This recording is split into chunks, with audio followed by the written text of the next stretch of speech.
This Ring ad during the Super Bowl took the nation by storm. Everybody was talking about it. Yeah, not in a good way. I think it freaked a lot of us out, myself included. Yeah, it was called a Search Party, and there was a huge controversy behind it. Here to help us break it all down is tech strategist Lisa Martin, a friend of the afternoon shift. How are you, Lisa? Good, guys. Good to see you. And I want to say Happy New Year, even though it's February, because I haven't seen you except on social. I know, right? Happy New Year. Thanks for joining us. We're happy to have you back in the fold. My pleasure. So I'm a dog mom, guys, and I have two very escape-happy Labradors. One's the leader, the other's the follower. So on the surface, I loved the ad. To me, it was emotional. It was really well done. And it showed like neighbors helping neighbors reunite lost dogs on Ring's network.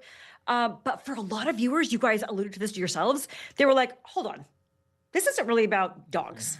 This is about how tech is making things possible that we don't like. Like, does this mean that AI is scanning video across this massive network of cameras that I don't have access to? So what happened like instantly, and I don't think Amazon or Ring was prepared for this, was the shift from a feel-good community story to this technical reality of large-scale video analysis.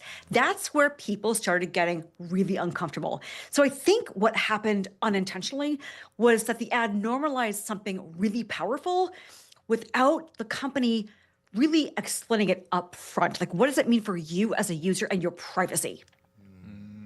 And what specifically like about this kind of AI has, advocates of privacy feeling a little uncomfortable right now? Guys, there's two concerns here that I see. One is scale. So the ad showed like this whole neighborhood of network cameras getting together to help find your lost dog. But the other is a normalization. So Ring and a lot of other camera operators, they already offer features that can identify familiar faces for homeowners, which a lot of folks see. That's why I installed the cameras. It's convenient. Then there's the flip side, which sees this as really intrusive. So when you combine that mentality with AI, that's now so much more evolved. It's capable of, it can analyze video patterns across a really wide network of cameras. Critics say, are we lowering the bar for broader tracking? So I don't think the fear is what it's capable of doing today.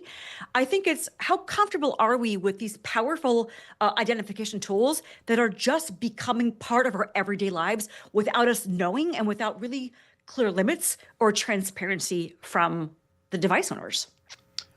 Lisa, to that point about being able to track familiar faces, just last week we did a story on government surveillance, potentially, taking notes on people that have been involved in protests and rallies here in Minnesota over the last month. Yes. Do you think that this Ring search party thing could just be sort of a Trojan horse, if you will, to larger efforts by the government to really kind of start taking notes on people at large here? Guys, that's such a good question.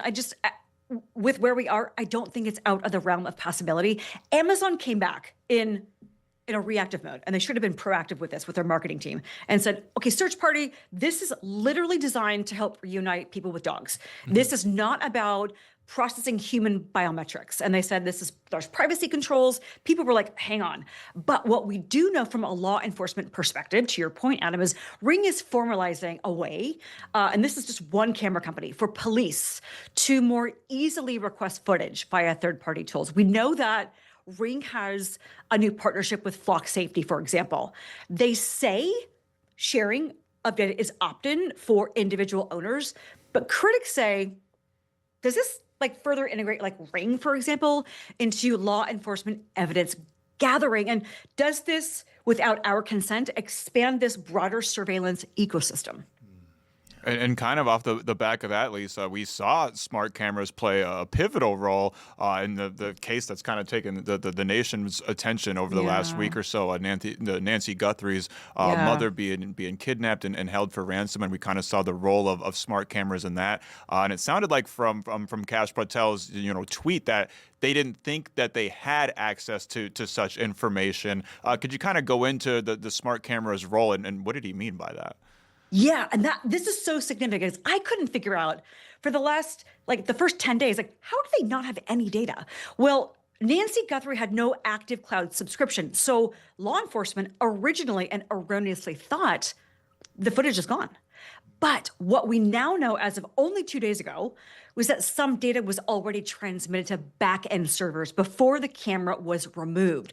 So what the FBI did is they had to work with Google engineers. We're talking about a Nest camera. Google owns Nest. The FBI, they were able to actually extract residual data from those systems.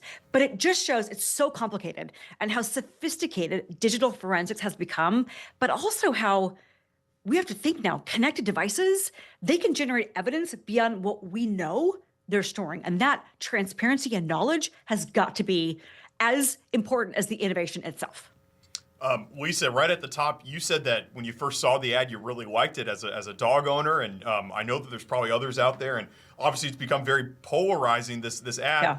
Do you think it was a successful ad? I mean, we're still talking about it, and we're what? We're 4 days after Sunday now. Yeah. This is the only ad that anybody's talking about. I know. Do you think that Amazon and Ring got what do you think they were